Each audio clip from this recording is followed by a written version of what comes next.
It's like a baby's toy.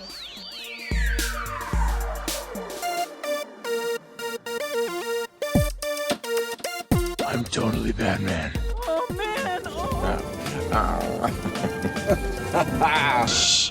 Communing with the earth spirits. Welcome to California, bud. Cowabunga. And after that, I just sort of space out for about an hour. Hello, everyone. Welcome to the Secondary Heroes podcast. This week, we're talking about the 40th year anniversary of Return of the Jedi. It came out May 26, 1983. A lot's happened since then. We're going to discuss it all. This is your host, Trevor, and joining me as usual is... Hi, I'm old. Sorry, I'm Prague. This might be my favorite Star Wars movie. I'm Alexander Wolfgang. Oh, hey, fellers. When you said that date, I'm like, oh my god. What was I it? am old. You said 40 1983? 83. Mm-hmm. Oh my god. I wasn't even alive yet. Thank goodness. I was not either. Yeah. Oh, what? You Cool. were just being born or something, Prague? I was 3 years old. Oh my god, really? I'm old. It's not a meme. It's a real thing. Well, guys, I gotta Oh. tell you, it is good to be back. I say it all the time, but this is always some of my favorite times where I could just It's the return of the secondary heroes. go into the garage and just chat with you guys. It's Yeah. just fun. It's good to So return. yes, and if you're watching on YouTube, which you can watch us on YouTube, I'm gonna start having movies play on my VHS on my 40-year-old TV, so that'll be fun. But Nice. I didn't want to put Return of the Jedi, my VHS that I have, because it's sealed, and who knows, one day it'll be worth money. Still not 40 years on. I don't know how long it's going to take. Yeah. Well, this might have been the re-release, so I don't know. Anyways, Oh, if that's the case, then yeah, I know. if Then that's not the original. then it's worth $15. Hmm? Anywho, Not we're bad. talking Return of the Jedi. Yeah. So do we start with our spoiler-free... Wait. Yeah, I Wait, know, This isn't huh? something new. Well, this kid grew up and he was a farm boy, and then he became a man. There you go. That's the plot After kissing his synopsis. sister. Right? As the farm boys do. Just kidding. I love the American farmers. Love you guys. You guys feed me. It's really nice what you guys do. Oh, wow. Yeah. You're going deep. So I said it at the top. I think this might have been my favorite Star Wars movie. It's just, there's something cool about it. Like, Luke actually seems cool in this movie. No, he is cool. He And is cool in this movie. Okay, I'm not wrong by saying it. He is cool in this movie. Yeah, I watched it again today just to kind of get a refresher on the whole film, and I tell you what, it's good. It holds up. I think that's the big question. Like, what are we doing here talking about Return of the Jedi now? Well, 40 is a big round number. That's easy. But more importantly, does it hold up? Especially because Star Wars has changed so much in those 40 years. We've gotten prequels, sequels, TV shows, video games. All kinds of stuff has happened to Star Wars. There's been a big major acquisition to a big company. All new people, all new creative storytellers beyond George Lucas are now dabbling in what Star Wars is and what it means. And how does Return of the Jedi hold up as a movie, as a standalone movie, as the conclusion of the original trilogy? all of that, right? All of it. Oh man. It was a big burden, huh? For that film to close out the trilogy that kind of defined a generation back then. But back then, like the first time people were watching movies over and over again in the theater, which never happened before, people would go back in to watch it. I mean, it started a revolution. even the third one, like, well, I guess because, yeah, I mean, Empire is most people's favorite of the three, so yeah, I guess. But Yeah, I think it makes for, sense. for the question of does it hold up, like you said, Alex, that you watched it today and it held up, and I watched it today because I watch it all the time, because it's one of my favorite, probably my favorite movie of all time, if not one of, with like Mac and Me, and maybe Jurassic Park and The Shining are kind of like up there in the top. But I think it holds up more so than even Empire Strikes Back to me. And I love that movie, but Return of the Jedi has always been my favorite of the three.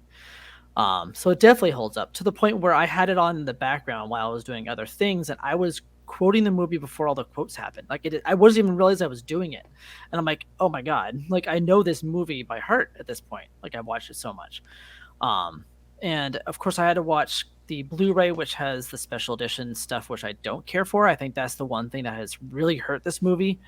So if you do have that VHS copy of the original cut, watch that because it has the original ending with the Ewoks celebrating with the theme song and everything, which is fantastic. Please watch that version. Do not watch the special edition version. It is awful. It's really is sacrilegious in my opinion. So, but whatever. It's the version I have to me. I watched this on Disney Plus, and yeah, Okay. it's the biggest. Yeah, the biggest thing about the movie that stands out the most, that is probably the worst scene of the entire movie, in my eyes, is that whole singing bit in Jabba the Hutt's palace. Like, I agree.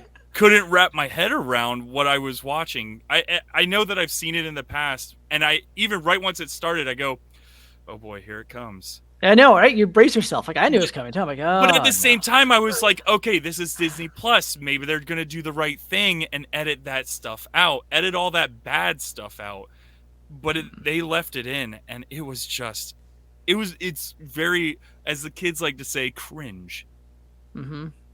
I remember when Disney purchased the rights to the film, I thought, oh, now is our chance to finally get the original versions because George Lucas did not want to put them out there. He was not a fan of them. Jar Jar Lucas. He didn't like Jar Jar Lucas did not like them, and he wanted to not have them ever be released. I guess for whatever reason, he thought he wasn't finished when he did it originally, so he had to add those scenes back in. Whatever. I thought Disney was going to do that, and they haven't yet. I still don't know why. I don't know if they're waiting for George to die to do that, but they haven't, and it annoys me. But that's okay. We're not here to talk about that aspect of this film. Okay, it's why it holds up. The VHSs that I have is from 1995. Would that be before or after? Oh, when did those specialized versions come out? The late 90s, early 2000s, I want to say. So I think that is the original cut. So, okay, but hold on. One thing that I did notice in the new cut was they had the whole Jar Jar Binks's land and like all these other planets at the very end where they're all celebrating. That was in 95. That was the second specialized version. There was two versions. There's like the one with all the added scenes, and then more recently they came out with a few more extra scenes because they wanted to add Hayden Christensen in at the end. That's right. And swap out the original actor. So. Oh man! Now I want to open this VHS packet up and watch it. Well, so I mean, I don't want to. You can just go online, and if you search for it's on YouTube. The despecialized edition, you can find the actual original one that's been remastered by online users, so it's 4K of the original quality without any of the additions. But you can. But still, VHS is fun. You got to put it in. I know it's especially when I've got like the old 40-plus-year-old TV that I can watch it on. I don't know. It's just there's something special and nostalgic about it. And that's the word that I want to hit on with this movie, nostalgia. Because I felt so nostalgic with this movie after watching it. I was like, ooh, I really liked that. That felt good. No, this is interesting, Rex. Trevor, you didn't watch this movie until much later in your life. You weren't a little kid when you watched these, correct? No, I was. Yeah. Oh, you were? Okay, I was. But it's so, this is kind of the idea of when did you first see it? For me, I remember my parents would have it on the TV because it would be like on TBS or TNT. It's like Wizard of Oz plays every year. Return of the Jedi is always on all the time. And so you'd see Leia strangling Jabba, or you'd see the Rancor getting killed, or you see the very sequences. But from start to finish, I didn't see that until probably like I was 18 to 20 or so. Right. So I knew all the elements, I knew all of the main parts of it, but just watching it from start to finish wasn't until I was already not a little kid. So would you say would you consider yourself having nostalgia for it? Like, do you feel that? Oh, when you watch it, or 100% do you not? nostalgia because it's nostalgia Okay. of those scenes at my Sure, parents' sure. house All when I right, was good. little. Yeah, Okay. no, totally. Because I'm the same way. Like I obviously have no memory of watching these films for the first time. So like the whole thing about Luke or Vader being Luke's father was like I never had that moment because I just had always watched these films. They had Yeah. always been a part of my life. I think I've talked about this before, but I don't remember. Like I have no idea when the first time it was. It was always on TV, and then we bought the VHS, and I've always watched it on VHS, and then so on and so forth. So, but and- Sorry, go continue, ahead. Alex. Oh You're no, good. what I was gonna say is you mentioned the whole Vader being Luke's father and stuff like that. Like, I remember when I first saw Star Wars, I was probably in like 7th or 8th grade, and Oh, we're late bloomer. All right. late bloomer, 7th or 8th Seventh, third grade. grade, I'm pretty like old. They're 13. practically an adult at that point. I'm 13 years old. Whatever. Anyways, Anyway. so that's when I saw it, and that's when I like fell in love with it back then because I didn't know any better. Sure. I tried going back and watching New Hope, and New Hope. I didn't know I was going to be a nerd. I would never have watched it. But when you watch the movie after it's already come out or whatever, that whole spoiler of Vader being the father, that's spoiled for you even before you even know what Star Wars is. People walk around like, oh, hey, I was thinking about watching that movie Star Wars. I hear it's really good. It's from the 70s. And people, oh, Luke, I am your father. Right. That type of stuff. And it's like, oh, is that from the movie? And then all of Oh, a is sudden that now the you spoiler know from the movie. that now I know. Great. Right. Vader's the father. Right. But yeah. That's funny. So that happened So, to me. Like I didn't have like you said, I didn't have that like moment of, oh my god, he's the father. Yeah. You know, never it's happened. funny just how it becomes kind of synonymous depending on who you grow up with. Like, if you have different sets of parents who didn't see the movie, it kind of changes, like, when you're introduced to it. Like, my dad would say Jedi mind trick in Jabba's voice, just randomly all the time, where he's like, oh! I mean, that's just, like, part of the thing, and that's before you even really know the movie. And so that's why it's just so nostalgic to see it actually happen. But part of it standing up the test of time is when Jabba's practical effects or the Rancor's practical effects. Yes. Like the Rancor's using the small scale style, but you can still see that they actually made the model and it's being moved around, and all the Gamorrean guards are full on accurate. They're not these weird things. It just goes a long way to making that movie still be relevant today. Mm-hmm. Absolutely. Oh man, Jabba's palace. Chef's kiss for me. It's one of the best scenes of just The best, best, yeah. settings of any movies of all time. Jabba's palace and Jabba's 100% bar none. skiff and everything. I mean, that was my childhood. Was those toys, Jabba's palace. I had all the whole set. It was fantastic. I think that was the thing about this movie, though, is the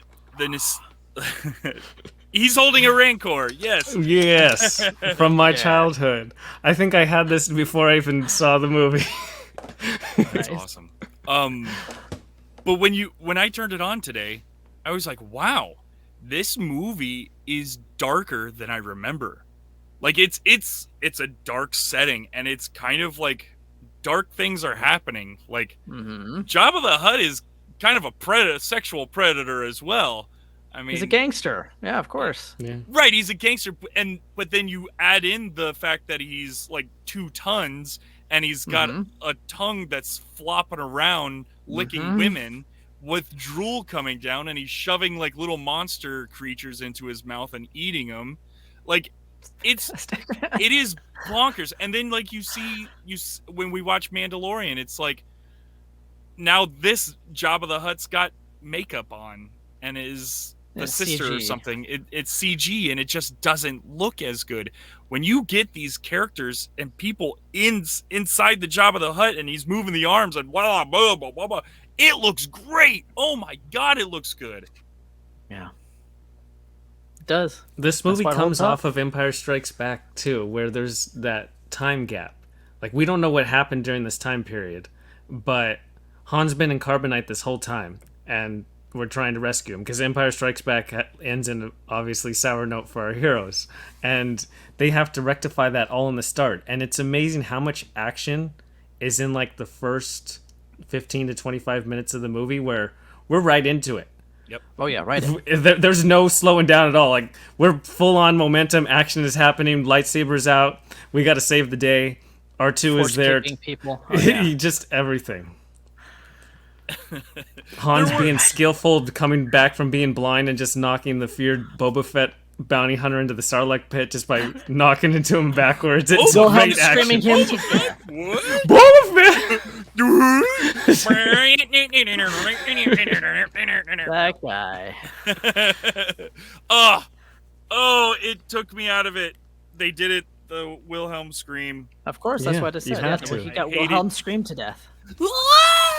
I think they did it multiple times in that one scene too. So good. I think so that- good. There's a few different people who fall down into the Sarlacc pit. But it's a few different Wilhelm screams as well. Yeah. It's like, God, stop it, man. Ugh. Oh, fantastic. No. Fantastic.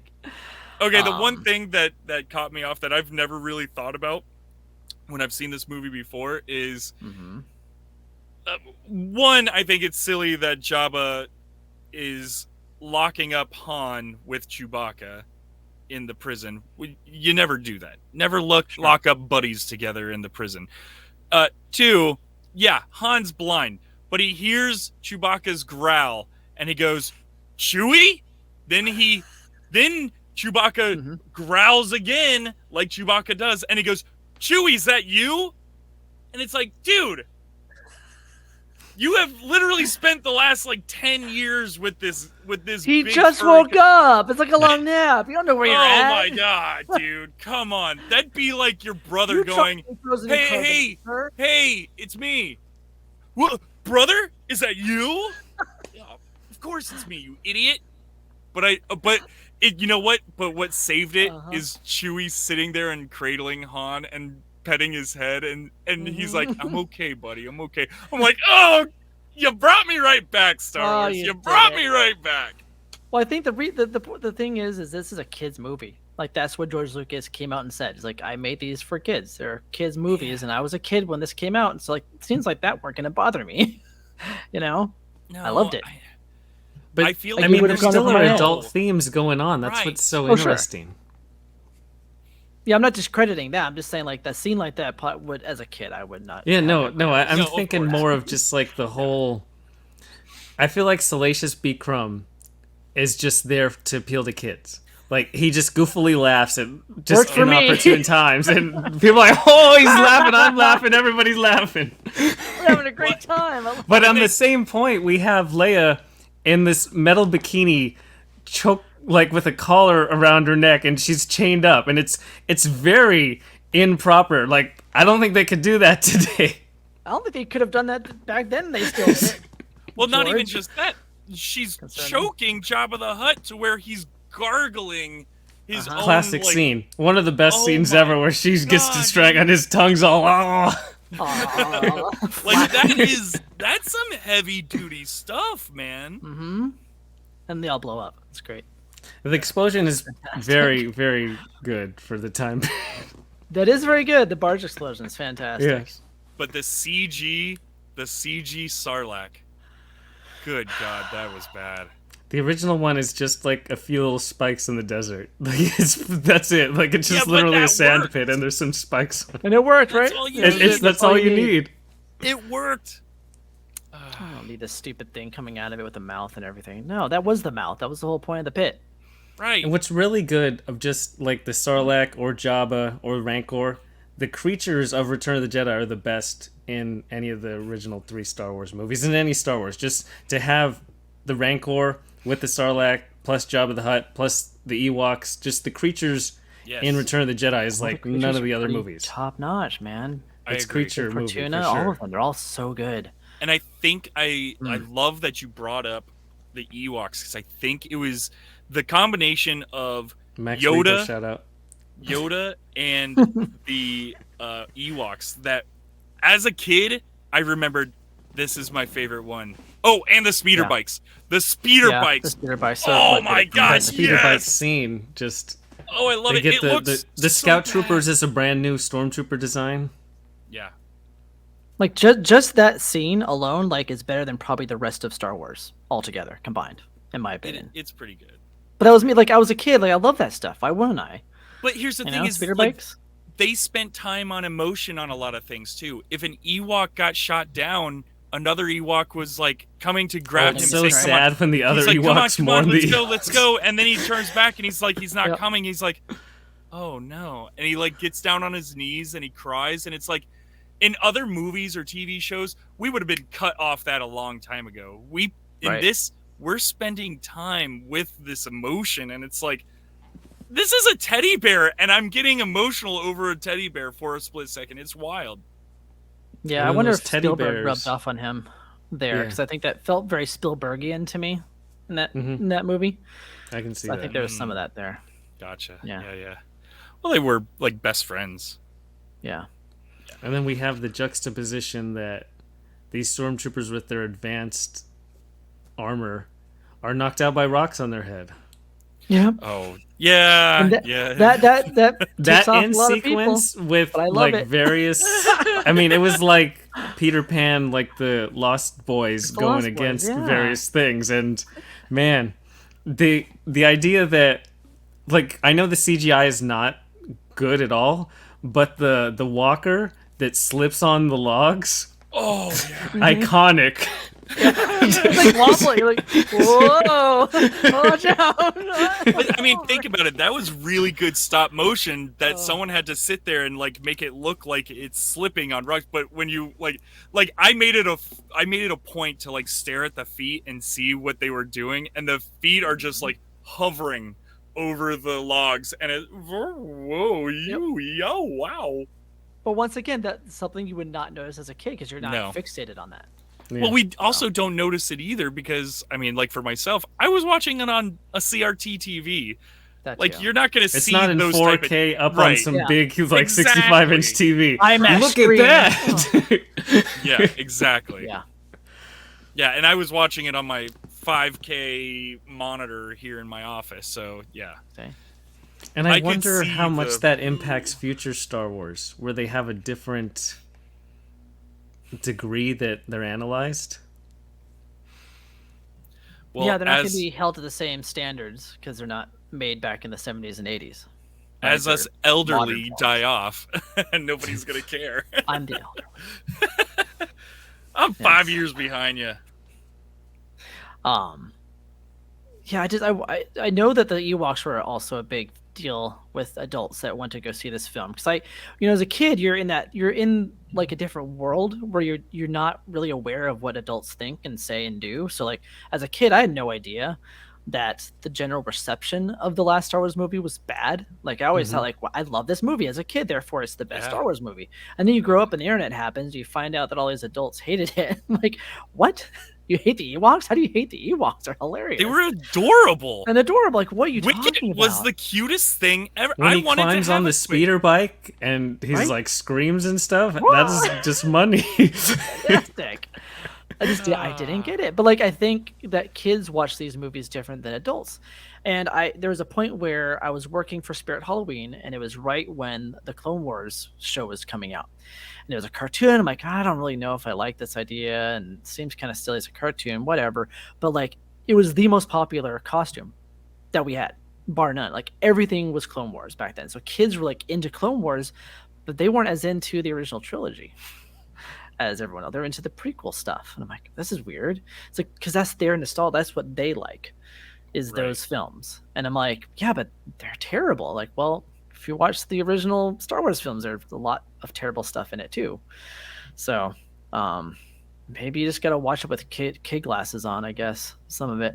It's But- tough to have the kid glasses. Like, Oh, it I is.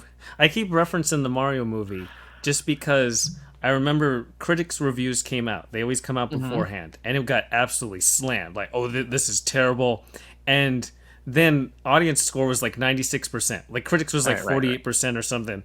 And it's just because a lot of the critics didn't look at it with a kid's eye. They looked, oh, this is just some goofy animated movie. But Mario is always going to give me that kids nostalgia, and I think the original Star Wars trilogy is always going to give me that kids nostalgia, where there's all these goofy parts that, oh, this isn't like the best picture, oh my god, cinematography, but it's a ton of fun.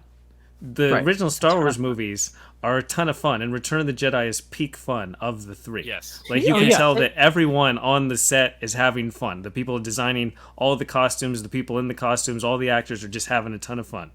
Yeah. They had 2 films to perfect it, right? You know, that first Yeah. film I know was a horror show for people behind the scenes. They hated it because it was so much work and they'd never done anything like this before. Like, well, And now they were out perfected in it, the they can have desert, fun. too. When you're in Oh, yeah, Tunisia exactly. versus when you're in Muir Woods, it's a different climate. Very big difference. Much nicer. Highly recommend Endor. Just saying. Well, and another cool thing about Endor is the AT-ATs and AT-STs. It's the first time you see them outside of Hoth. And Yeah, it's really to nice to see me, them. to me, I was Anytime. like, that is the coolest thing. And you know what? I'm going to give a huge shout out to Rogue One, because you see the AT-ATs on a beach, and that right there was A cool such visual. a amazing visual to see those robots doing that. I love that. I love, like, seeing them in Hoth. That's where they belong. That's their home. It's almost like they go to a cave on Hoth, and that's where they live. But when you start seeing them outside of Hoth, it's like, oh, this is neat. I don't know. I No, it love is. this stuff, man. And then see our main heroes in different outfits too, in those camouflage outfits and stuff, and not their normal attire is always fun too. You know, you get the different looks and feel. And that was another thing, costumes. Luke Skywalker in the all black. What a badass look that The was, best. man. It's The it's best. one of the best character, like, glow-ups. Glow-ups, Versus yes. that white, just like jumpsuit Oh, that the he wears white in dusty garb? episode I'm like, 4. Oh. Like, they offer that to you as like some special bonus in like in Jedi Survivor, and I'm like, no thanks. No, I'm not gonna dress up Cal Kestis like that. He's gonna be a badass. I'm not gonna make him look like a clown. I'm sorry. I'm not a fan. Sorry, Obi-Wan, but your garbs suck. Yeah. It's not a good look. Oh, That yeah. though is a good The look. all black. The all great black, look. man. Especially with the having him butting heads with Darth Vader, who's also in all black. And Mhm. and here's the weird thing. You could see the emotion. It's great, amazing acting, because you could see the emotion in Darth Vader even through the mask when he's seeing Luke being destroyed by the Emperor, or even when they're just sitting there talking, you could just feel him have feelings that No, weren't. I always say that one of my favorite scenes in all of Star Wars is when it's just the two of them talking together in that bridge outside. Yes, When they're being left alone, it's just the two of them. Like, oh, it gives me chills every time I watch it. it is really Fantastic. You can It totally feel also him has the great sequence of Darth appreciating Luke's lightsaber building skills. Right. And A we scene have that no they cut, idea how Luke unfortunately. figured out how Right. to build a lightsaber, and we don't know how he found the kyber crystal. We know none of that. It comes out like all these years later, and then there's all these different versions now. Dave Filoni's been like, okay, I'm gonna create this entire backstory world where you go to this special planet and you have to face your demons to get your kyber crystal, and there's a special droid that helps you build lightsabers that's conveniently voiced by David Tennant. So you just gotta find that David Tennant droid, and then you're all good to go. But it's amazing how it's just a throwaway line within this movie, and it now is this gigantic lore of what actually goes into building a lightsaber. You know, I think that's what it was for me as a kid. There's so much that was like throwaway or just like glance at different things, and this includes bounty hunters that are in this movie that I love. You don't get the whole backstory. Just like, I want to know what that is, and guess what? I'm a kid. I'm gonna go in the backyard and I'm gonna create the story for that character or that backstory in the backyard with my toys, with my friends. That's what the original trilogy had going for it, that I think is kind of ruined by a lot of these other stuff that we have Other nowadays. movies. It's like, It's just Oh, a that's lot of interesting. modern. It doesn't matter what the franchise is. We have to explain away everything because Yeah, I hate people on that. YouTube are going to come Let in and the be like, mystery be- look, this is a plot hole. This is a plot hole Right. because you guys didn't tell me. fans have ruined Star Wars. Well, let's jump, if you don't mind, if we could jump back over to Endor in that bridge scene. Yes. I don't know if you guys have ever ridden this ride, but it is the ET ride. And the line that you At have to Universal? go through at Universal, when Yeah. you walk through the line and you're in the woods and it's like nighttime and it's foggy, every time I'm on Endor or I'm in that scene with Darth Vader and Luke, I'm like, I am right back in that ET line. I could live in that ET line because it is awesome. It's that lighting. It's the whole lighting, the look of it, the feel of it. Yeah, it's And I peak think 80s right there. Yes, I think that's the difference too about the original is it had some amazing lighting. That first scene in Jabba's hut was mind blowing. I'm watching it going, "Oh my god, look how the lighting is shining through this. How is it looks so good." Now they just they stand in front of an LED screen and go, "Oh, hey, woo, Throw in some After look at us Effects. over here." Yeah. Yeah. Yeah. Yep. Warm the seam up a bit. I don't know. Yeah. I Dim the wonder if shadows. it's just amazing. Is it cost based or is it laziness? Like Yes. you have like in 1983, you have to use what you can. Today it's like it's so like they're rebuilding the Notre Dame Cathedral because it burnt down. And What? They're rebuilding it using the techniques from the 1200s. Like they're going to the forest where they actually got the wood from. They're excavating the rocks, they're chipping it all with those original tools. They're going out of their way to do that. And I feel like if people went out of their way to try to make a movie where you only had the tools in the 80s, you could see that there was more movie making skill being done than just relying on, we'll just edit and post on computers and just whatever done. Sadly, And movies in the 80s were so much more expensive because the film alone, first you got to pay for the film, then you got to pay for the film camera, then you got to develop the film, and you have to have a warehouse where you can hang all the film, then you have to have someone sit there and place each Splice it strip together. of film. Oh, I remember doing that in film school. Not fun. I did VHS to VHS, so I wasn't Ugh. as bad as film, but Still. still bad, No. dude. Yeah. But that makes you want to make a better picture, right? Like nowadays, if you have endless amounts of digital space, you can, we'll just do 50 million takes. Who cares? Right. 50 million takes, and then I'll edit the dailies on my phone. Exactly. My AI will just process the clips and find Oh the my best god. ones. Yeah. Done. Oh, no. Oh, dude. AI every day is just getting smarter, and that's scaring me. Not for my job or anything, but like in general, like For all there's we a- know, we're yeah. being written as AI ourselves right now. We're talking to each other, and we're just chatbots. I know, they just found our old episodes, they got over our voice, they splice it together and just remake it. Done. I mean, you guys have seen what they've done with like Joe Biden. You just throw him Yeah. through an AI, and now he's singing Tupac songs. Yep. Oh, it's just like the special edition of Return of the Jedi. How fun.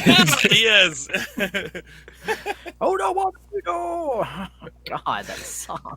So dumb. Man, I want George. to open this. thing Especially up. because Jabba's band is so good. And then you bring Right. up Cy Snoodles Oh. with this new version, it's just no. More Max Rebo. Yeah. Yeah, give me Max Rebo, please. He died. Good Lord. Sorry, guys. I know, it's Yep. really Died- sad. It's died in right. the explosion. Rest in peace. Yeah, that was weird. What Boba the Fett. Book of Boba Fett. I tell you, Yeah. I think watching this again, a little piece of me kind of appreciated some of the callbacks in the Book of Boba Fett a little bit more. And maybe I should have watched this before I watched Book of Boba Fett because No. I think I would have. Book of Boba Fett's just bad. It doesn't matter. I'm like, I watch No, this but all the no, time. I'm just saying Sure. it made me appreciate certain things about Book of I would Boba say there's Fett. elements of Book of Boba Fett that are really good, but there's some just horribly atrocious things that doesn't matter. It can't be redeemed. Oh no, I agree. I completely agree. When we're standing on the sands of Tatooine for Still. 18 hours, Just leave Boba Fett dead in the pit. I will say, right when I was gonna text you guys, but I was like, I'll leave it for the podcast. Right once it started all the words started scrolling.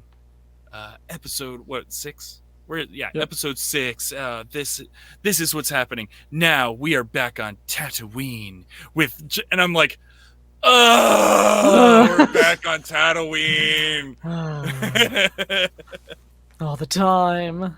Can't Uh, escape this planet, man. No. Nope, it's the Earth of the Marvel Universe. Everything somehow connects to Earth. I really appreciate Endor. Yeah. Tell you that. Yeah. much. Oh, for sure. And just the Yeah. Endor is just the moon, and they decide to put on a deflector disc to protect the Death Star, but it's actually just a trap.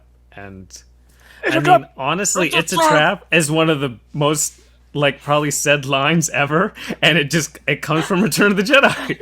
Yeah, see, there you go. Best movie. I do love that there's so many memes that came out of this movie. I mean, even just Han doing the, Yes. little It's memeable. salute It's thing. memeable. What can I say? There's so much, but then there's so much that. Why wouldn't you meme this? This is so fun. Make it a meme, Alex. No, Go ahead, hold go on. do it. Make it a meme, Ed. Ed, watch Or Return Ed, of the Jedi. if you're watching, yes. Ed knows how to make memes. He's good at it. I mean, Please make me. one of my favorite parts, though, of this, I don't know why it's not just a GIF, is the very end sequence where Vader looks at Luke as he's being electrocuted, and Luke's like, "Help me, Father," and Vader, stone cold, 2 minutes, looks at his being at him, fried looks at son, looks back at Emperor, and he just Luke's Forever, dead. right? It's like- He's yeah. smoking. He's dead. He died probably a minute ago, and he's still trying to decide what can I do here. And it just they pan to his face, and it's like the gears are moving as slow as they possibly can. Like he can barely even compute what's It's going like a on. Simpsons episode. It's like It is. Literal gears are moving in that guy's head. You can see it. I've seen this before. What can I do? Oh, and then him picking him up over his head, and Emperor's going. "Ah!" No, you misinterpreted the scene that he was planking. He was planking on him Oh, while he was going down. I'm playing That was to help. Yeah. electricity. You couldn't stop it. You're like, ah! Well, then I'm saying Once that I no, start, I can't stop. And it only comes out of my I can't send it anywhere except through my fingertips. It's like ahead. a Oh, superpower. Oh no! no, don't kill me. I've got a granddaughter. Yeah, what did you say? What? Oh no, he's got kids. Oh man. Whew, good times. Well, that's the Watching other thing. the Vader skeleton be electrocuted Yes. out though, classic. You've got that pop, don't you? It's a I great do. pop. I had to get that good pop. pop! It's one of the best parts of I all can of see the Star Wars. skeleton. It's rad. Yeah. Why would I not want that? A blue skeleton, so good. Yeah, So Of course. good. Indeed. that's good. That's just good post work right there. Well, speaking of the granddaughter, well, no, let's talk about the sequels yet. Let's save that for this later half of this. Slater half. Okay. Because he comes back somehow. Palpatine returns. Somehow Palpatine has returned. He's still falling, going. One of the greatest memes ever. It works so well for so many things. But also, he didn't just fall. He also fell through something that just got blown up too. Yeah, blew him up too. Like, The Big ol' Death Star explosion. gets blown up. Lando. did they scrape his DNA off of some? I don't. Who knows? Whatever. Actually, Lando's funny thing. They're like talking about all the ways the Darksaber went through people's hands. Lando actually should be the proper one because I forget what it is, but somebody's on the Death Star who should have had it, and he blows up the Death Star, and so therefore he gets ownership of it. It was pretty interesting. It's a good film theory. I like that. Okay. Oh, speaking of the blowing up the Death Star, like I don't know if I've told this on this podcast or not when we talked about Rogue One, because Rogue One has some great battle scenes. Even though I'm not the biggest fan of the film overall, I still think that this film has the best space battle. And I think it has a lot to do with the editing and pacing of the battle scene. How it cuts between the throne room and the space scene, and then back on Endor, and you're kind of going in between these three different like situations. And they really do a good job. Like as I say, I watch this movie all the time, and it still gets me where the Emperor's like, "You have lost. Like right now, your friends are dead. They're dying out there." And they show up behind him. The whole battle's happening behind him. Like at me, I'm like, "Yeah, they're gonna die, Luke. What are you doing?" Like it's so well done. It's so well like paced and edited together, swapping between all the different battles. It's fantastic. And I think they really did perfect the all the CGI for that through the movies, so that it ended up looking better, in my opinion. So just a shout out to those guys. ILM, way to go, Yeah. as always. And it's because, like, I don't want to talk about too much on the sequels, but the throne room scene, Ryan Johnson literally recreated Return of the Jedi as an homage to it, specifically so 9 could do whatever they wanted. He's like, here, I'm going to do Empire Strikes Back and Return of the Jedi in one film, so that way 9 can be anything, and then they drop the ball completely. But anyway, that's not here nor there. Just that throne room sequence is outstanding, to have the Emperor literally be gloating in Luke's face. Because he planned for this whole... He's like, I know exactly what you guys are doing. I know your stupid onslaught. I know you're going to go to Endor. I got the whole thing down. You guys... And now I'm going to turn you into my new apprentice because Vader keeps getting owned by everyone. We saw that he got owned in Obi-Wan, where his mask got cut off in half again. If you play Jedi Survivor, you know he gets owned again. So that's just something he does. It's time for some new fresh blood. Yeah, they kind of nerfed him quite a bit. Yeah. There's some But fresh blood in here. it is fun, the whole, like, how he's baiting him, too. It's like, yes, feel that hate. Yeah, I take the saber. Come on, man, strike me down. It's right here. Strike me down. What makes him a great villain is he just sits there. He doesn't do anything. He doesn't get up Right. and do anything yet. He's just sitting there. Like, all right, play mind games with you. Your friends are off dying behind me. You have the saber here. Just do it. And then there's the whole sister reveal where Yoda and Obi-Wan tell Luke finally that you have a sister because George Lucas just figured that out. And he's like, yeah, we'll put it in this He movie. came It to set works. one day. He's like, They're twins. And then Luke gets to reveal it to Leia on Endor when she has the dress and she has her hair all braided by the Ewoks. Ewoks are really good at braiding hair. they are. Fun fact. They have a lot of hair, so it makes sense, I guess. None of the Ewoks really have braids, though. They don't have long hair either, so it's just hair. Their hair But he gets to reveal it to her, and then she gets to reveal it to Han. Where Han's like, I know that you love Luke, and she's like, yeah, I do. I'll just back off. But he's my brother, and that dumbfounded look on Han's face. One of the best Grace, dumbfounded looks. Kiss. I saw he's like, you guys kiss.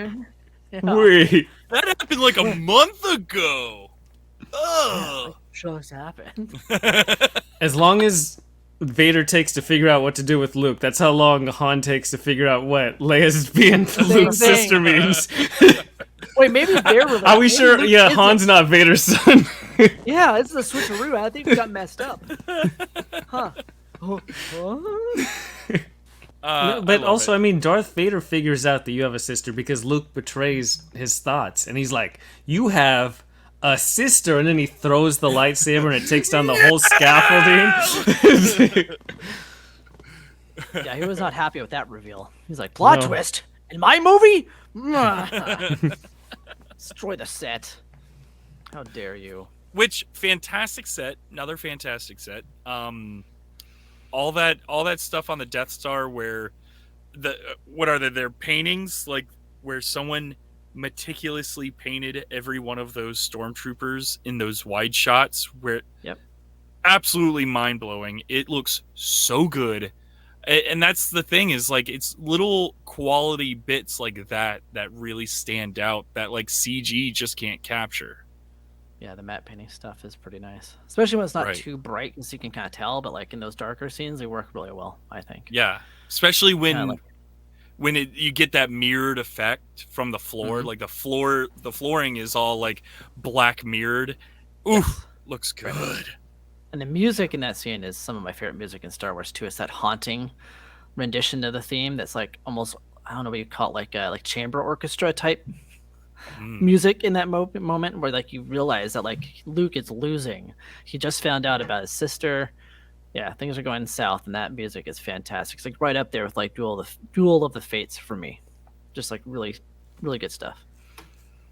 Yeah, I really do feel like watching this movie kind of reinvigorated a little bit of Star Wars with me. Like I know that I had been saying it for a very long time now that I was just kind of like, all right, Star Wars, I'm kind of over it, kind of done, whatever.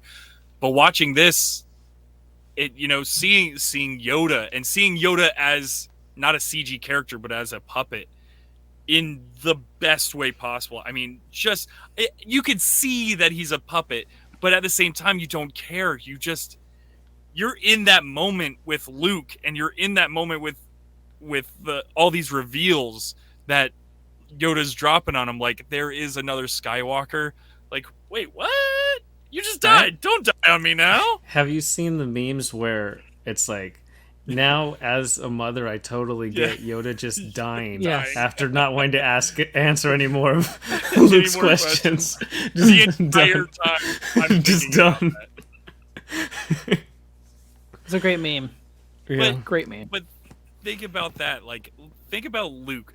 Luke lost his first. He lost Obi-Wan. Watched Obi-Wan die. Then he watches Yoda die in front of him, like inches in front of him. And then he watches his dad die right in front of him. Like, this guy's going through a lot. And his aunt and uncle got burned to a crisp. And he sees his skeletoned bodies of his own. Yeah, you're That's not absolutely my right. Luke Skywalker. What? What? So the saddest thing about Return of the Jedi is that it's a conclusion, for sure. It wraps these three up, and when they made it, they never planned on doing a 7, 8, and 9. But in doing so, we do get to see Luke in Last Jedi being an old curmudgeon who hates everything. And a lot of people are like, there's no way Luke Skywalker that I saw in Return of the Jedi redeem his father could ever be that person. But when you really break down what Luke went through to see his aunt and uncle killed, to see a person who introduces him to a new world get killed, to then go train with somebody else who's an evolution of that first person, he dies. And then he realizes he has a father, and that father figure dies. That's a lot to take on. And he goes through it willingly, and he kind of moves on. But the last look we ever see of Luke is looking at the funeral pyre of Darth Vader. That's the last we ever see of him in Return of the Jedi. And he just kind of doesn't really have that celebratory nature. Like, he'll when Leia and Han come over, he's like, oh, yeah, but you can tell that he's not there. But more importantly, that's just for what he's gone through. Think of someone who's running for, the House of Representatives or something. Like, they go to college and like, oh, I'm going to change DC. I got these aspirations to change politics. All that stuff of the past, that sucks. But somehow they all end up, they're 60, 70, 80 years old, taking bribes, not doing anything, and just sucking as politicians. None of them started out wanting to do that. Yeah. But it happens after 40 years. You get beat down by the system. And Luke has even more incentive to get beat down by the system because he has nothing left. And then he also learns about the Jedi. Imagine he redeems his father, but does he really know what Darth Vader was doing? Does he know the full extent of how many terrible war atrocities he committed? As he learns, he gets the archives and he finds out about the Jedi and how broken their cult is. It's really interesting because Luke, all we ever find out is that he's indoctrinated into terrorism after he meets a guy and talks to him for about 20 minutes. And he's like, your dad did this. And he's like, oh, cool, I'm in. Yep. I was like, all right, that's fun. I'm a farm boy. Yay, let's do it. So I wouldn't tell anybody to presume anything about the character Luke Skywalker because I didn't write him, but I can definitely see his motives through any version they're in that they create. Wow. Well, I guess that's the way we can now dissect it 40 years later. I'm sure that's not what people were thinking about back in the 80s. No, I think that's why it hurt people so much because they didn't think about it in 1983. But imagine you watch this, you were 20 years old in 1983, and then we see Last Jedi come out in 2018 or 19. You're 35 years older. Do you think you're the same person you were in 1983? Do you think anyone's the same person? No. Dude, I get it. It's those same things where they show a guy watching TV, and this was before Carrie Fisher passed away, and you see her on TV, and he's picturing Leia as Slave Leia, and he's like, what happened to her? And the guy saying that is this overweight guy who's bald, and it's like... Yeah, what happened to you? Yeah, exactly. People age. Time wins. Father Time's undefeated. That's why Return of the Jedi is so interesting, because it ends on such a bright note, but there's dark undertones to it, because they win, but we realize you defeated the Empire without a solution. Your goal was to defeat the Empire. Yay, we did it. Now what? Yeah. Now And if what? the Emperor wasn't portrayed as super evil, we're kind of explaining away the horrible things that they did. Because again, random stormtrooper who's forced into being a stormtrooper, like we saw what happened with Finn. He's forced. He's abducted from his family and forced to be a stormtrooper. Luke blows up the entire Death Star. There's the guy who's just the chef. There's just the guy who's the janitor guy. They got blown up and killed. Luke didn't care about any of those people. But then as we see the movies, oh, look at the horrible things the Emperor's evil. So it's okay. It's good. Yeah. Good and bad is a very delicate thing. And so Return of the Jedi always... It's that false positive. Oh, our heroes are successful. They ride off into the sunset. We're done. But all the bad things they did. But is it Let's not worry about that. so I guess what happens now? Does all these planets just go back to their own governing system, or Or is there going to be a new republic? I don't know. I mean, they like the idea of having these representatives who are terrible people. They really like that. So we'll just go back to that. Like America. Like the Galactic Senate sucks. Like, good night, honestly, ladies and gentlemen? well, no, George Lucas made it as an allegory, as a cautionary tale of what could happen to America. So it's definitely based on American politics. Right. Yep. Yeah. It is. It's the prequels for you. The fun prequels. Yeah, the prequels, which also, that's that idea of like, you know how there's, oh, how did you make a lightsaber and all that stuff? The prequels try to explain, like the magic of the original trilogy that we've mentioned is that they can just say throwaway lines and they don't have to explain it ad nauseum to what it means. And the prequels has to explain everything. Yeah, I feel like Return of the Jedi, you don't even have to pay attention too much to have a good time. You can just have it on, like, and enjoy it. It's just Like, walk away entertaining. for a second, Yeah. come back, like, Like cool, all this the is scene where this ideas, happened. all Well, the it's an ideas of action Star Wars adventure. lore came after the original trilogy. It didn't come Yep. from the original trilogy. Yep, just drop that nugget, don't explain it, and move on. To like, Luke's lightsaber is green. The only reason it's green is because it was going to be blue, but it got faded out in the sun. They couldn't capture it properly with the blue sky in the background because they were outside fighting on Jabba's barge. So they made it green. Yeah. It has no reason of there's a particular lore behind why his lightsaber is green. But people have we made are. it into a big deal now. I'm glad it is, because it's my favorite color of lightsaber. So, works for me. Oh. All because of this movie. Well, Just happy came at the right 40th time, man. birthday. You know? Happy 40th birthday. It's worth watching. It is worth Anytime. watching. But now, if you haven't seen it recently, there's now a new reason. It's 40 years old. So, and I would be more interested to hear what like the younger generation thinks of this movie, because when you hear younger generation watches certain movies, they go, well, oh wow, you can't do that anymore, you can't say that anymore, you can't like this didn't age well because it did XYZ. Like, could they find enjoyment out of this movie? I would say so. I think so. If you're a Star That'd Wars be my take. fan, you would think so, yeah.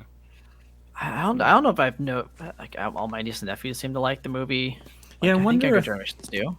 it helped you can become a Star Wars fan as a new generation by watching this movie. Like, oh, I watched this movie, now I want more Star Wars. Like, I hope it's a, stepping stone, a launching off point. But nobody will start with this. The later generations aren't going to start with 4, 5, 6. Maybe, maybe not. It depends who the I don't know. parents are, or it depends who any guardians in your life are. Yeah, I mean, I get that, but yeah, And nowadays, when like the internet is everything and everything is now, right. Yeah. is there a starting point? Like there are I'm sure little Timmy is seeing all the memes already. He's like, well, I already know that everything happens in this order or whatever, and I know who this character is. Why do I want to watch the movies now? I just Yeah. watch the TikTok meme of this whatever Yoda dancing. I'll watch Cage or something. the 3-minute recap of the entire movie. Right, or something, whatever. Yeah. So I don't know. I don't know what it's like for a kid to watch anything these days. Honestly, Yeah. with media the way it is, it was so limited when we were kids. Especially me, I'm old. We didn't have much of anything. Well, and So, yeah, I don't know.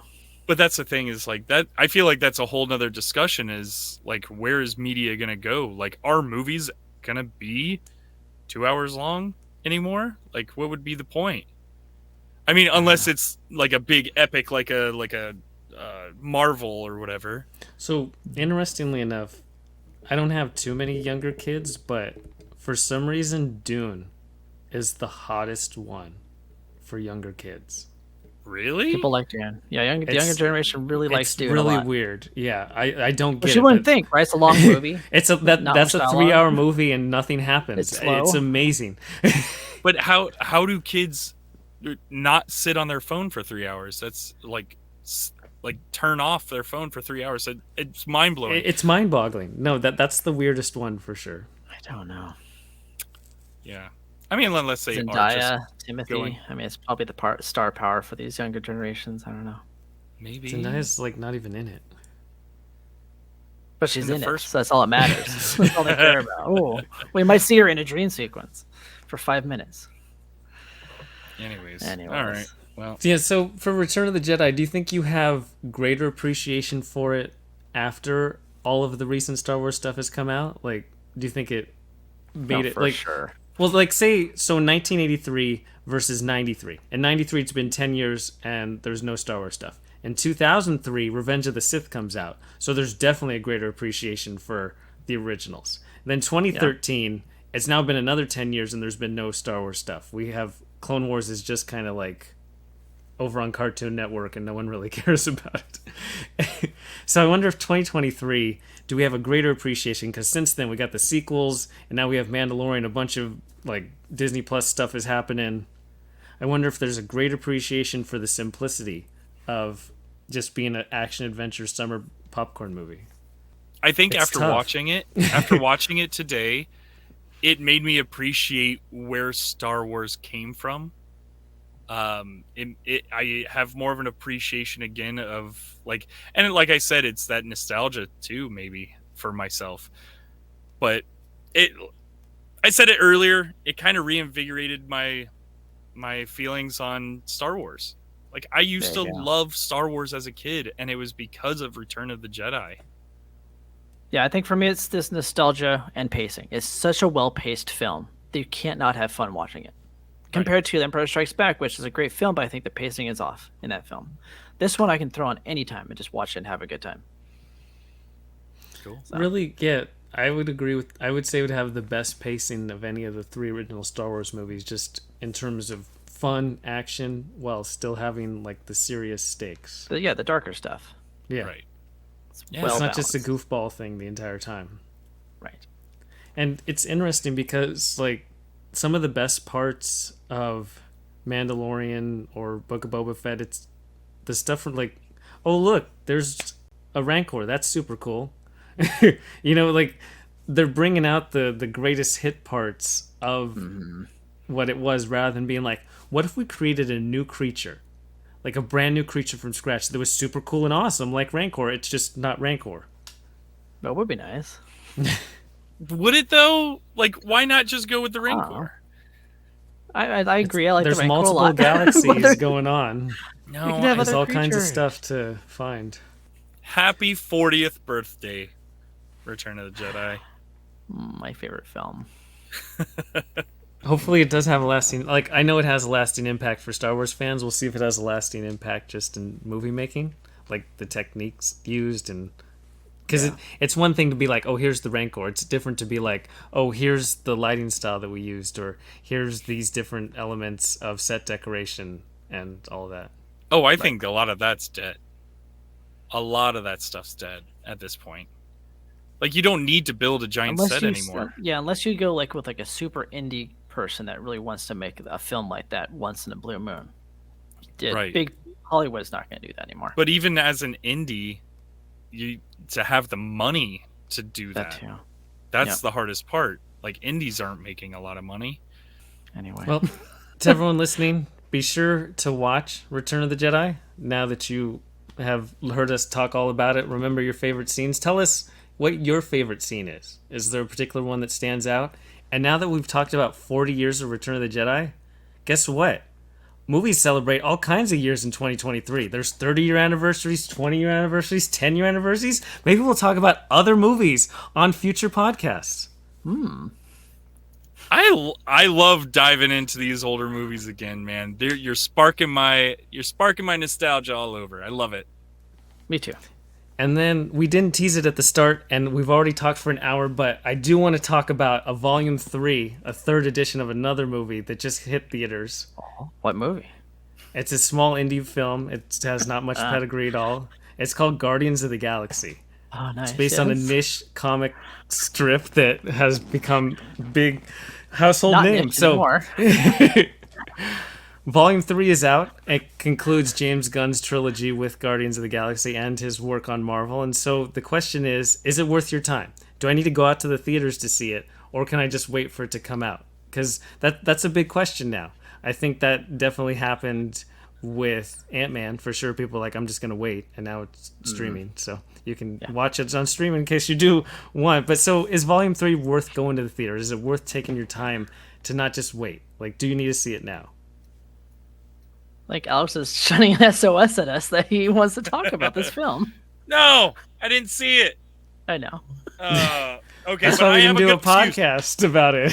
I have a good excuse. It's because my wife wants to watch the first two, and then she wants to go to the theater for the third. So I guess I should hurry up and do that. No harm in doing that. Yeah. Yeah. Hurry up before it leaves theaters. That's what I mean, yeah. Why don't you So, guys... spoiler-free review. Prog, do you want to go first, or do you want me to go first? I'll go first. Okay. So the question is it worth your time to go to the movie theaters to see this? I would say that if you're a fan of the first two films, you absolutely need to see this in the movie theater. I think that this is, I don't want to say made for the big screen, but like you can tell it was like made to be on the biggest screen possible. It's quite a feast for the eyes. And for me, a lot like Return of the Jedi, I think it was the best paced. I actually disagree with a lot of the critics about this movie that said it was tonally unbalanced, and I think this was the most tonally balanced of the three. I think the jokes and the darker themes, and it's some of the darkest themes like in the MCU ever, or in this movie, balanced out well. I felt like they did it well. I don't know what you guys are laughing at, but anyways, I'm laughing at Alex taking off his headphones. This is spoiler free. Oh, I can kind of hear you, I'm like, but wait, I'm what? still taking it off just because. I was like confused. Like, did I spoil something? I haven't said anything. Don't worry Yeah. about it. No, you're good. I'm just saying that it's a movie that was well balanced, like the Force should be well balanced. And I also thought that this was the most James Gunn of the three movies. I felt like this is the one where they're like, you know what, you're heading off to DC, do whatever you want in this film, and it just felt to me the most James Gunn. Like it felt like everything in this movie was much more gritty, dark, weird, kind of over the top, fun, like the stuff you kind of would never expect to see on film. So yeah, I don't want to spoil some of the bigger moments, but they go to a certain planet that I thoroughly enjoyed in this film. Yeah, I had a lot of good heart too. Like this is one of the only films I've seen in probably a very long time that I was actually emotional afterwards. Like I felt like I had lost all these people. Like I'm not like I'm not gonna spoil anything, but like this is supposed to be the last movie. Like hopefully we see them again in other movies, but like it really felt like the closure to that story that James had built for them. You know, we find out what this story really is. They mention it in this film. I don't know. It really hit me. Like felt like there's a catharsis that happens in this film for every character. Like I feel like every character had like a moment where they had changed to become different, and I really valued that. And plus, it's just visually fantastic. Like some of the visuals in this are just out of this world. So I've only seen it once so far, so I don't know where it's going to rank overall. But I think it's worth your time. I think it probably will end up being my favorite of the three. As of right now, the first one's still probably my favorite. And the second one has some of my favorite scenes and music in the trilogy. So before we go on, though, I will have some critiques. I know some people had issues with the needle drops, I guess you can say, in this film. I really enjoyed the song choices a lot in this film. I think because they're so new, they didn't have that nostalgic feel as some of the other ones from the first two films had. but I felt like some of the songs like ended abruptly, which was annoying to me. Like you would start a song, you think this is gonna be a really great, action scene with this song, and then they stop cold, and they cut to another scene. So that's my one, I guess, critique of this film. That's it. That's what we got. But Okay. 2 thumbs up. Loved it. Go see it if you can. But just be warned, it's heavy. It may not be for kids.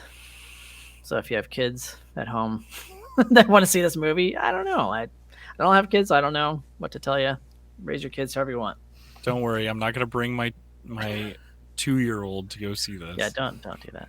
Because there were some in my theater. I was like, really? Okay. No. Yep. Anyways, Trevor. People are ridiculous. So I would definitely want to piggyback off what Prague said. Like, I knew going in, Prague would absolutely love this movie because I knew it was going to be full on James Gunn. And like, Yeah. that's like Sorry. a whole love letter. It's not everyone's and taste, though. that's all in. I totally appreciate where that's coming from. It might not be my main cup of tea, but just in ranking all 3 Guardians films, I feel like this one is by far and away the best. To your point, pacing and just having actual, not like, I feel like the first movie is really good up until all the ships are flying around on whatever planet that is, and they make that whole barrier wall. I feel like the actual climax, there's like these 20 minutes where just nothing really happens, and it's just a really throwaway sequence. Like, that's the part they stumble on. And then in the second one, I feel like they kind of stumble on the climax when there's all the big fighting between Star-Lord and Ego, and there's all big rocks and stuff. And I feel like it's almost the same exact point of stumbling on, where there's all these great scenes, and then they kind of stumble at the end. And I feel like this is the first one of the 3 that didn't have that. They nailed the climax, they nailed the conclusion, and they also landed the conclusion of all 3 films together in the overarching story. And Marvel movies don't always make me feel varied emotions. Like, there's fun, there's delight, there's entertainment, enjoyment, there's like, oh, look how awesome that is. And this has all that, but it actually has you feel other emotions, which is very few and far between for Marvel. That's not, again, their forte. True. And I feel like this movie actually makes you feel, or at least I can only speak for myself, made me feel a range of emotions throughout it, and I really appreciated that. And I've only seen it once too, but when I left the theater, I was like, that's one of the top 5 Marvel movies. Like, it's not instantly number 1, I don't think it is one, but it's definitely top 5 with all of the different things it has going for it. Is it a perfect film? No. Did I enjoy the entirety of it? Absolutely, 100%. I think you should go to the theater to see it and not wait, because it's really outstanding. And the High Evolutionary, outstanding villain too. Really just outstanding acting, just outstanding character, and there's just He's so great much. in Peacemaker. Watch that show. It's a fantastic show. So many little parts to appreciate. If you like any of the Guardians, whether you like Rocket or Groot or Star-Lord or Gamora or Nebula, you like any of them, they do a really good job in actually making a cast have each person matter and get its own kind of time in the sun. It's not just like, oh, here's Star-Lord's story or here's Rocket's story. Right, it they give balanced. story to everyone. Yeah. All said. Well, there you go, Alex. Hop to it. Can I listen again? Can I put my headphones back on? Yes, sir. You're all good. Well, Anyway. cool. It was the Return of the Jedi of the Guardians Good one. series really was well. that it definitely good? had that homage to it. Yeah. Oh, yeah, it sucks. Snap. Oh, Now I've wow. gotta see it. Yeah. I don't know if I'll feel the same way in 40 years, but hopefully I'm around. Right, who knows? I mean, we don't have the nostalgia factor either, unfortunately. I That's don't a have all the weird thing. toys. How many movies are we watching now that are going to hold up for the next 40 years? That'd be a good topic. Okay. Note it. As I wink into the Hold on. camera. Let's do that. I do like that idea. I like it too. So, to everyone listening, we hope you enjoyed. Go watch Return of the Jedi, and we'll talk to you next time. Frog out. Adios, y'all.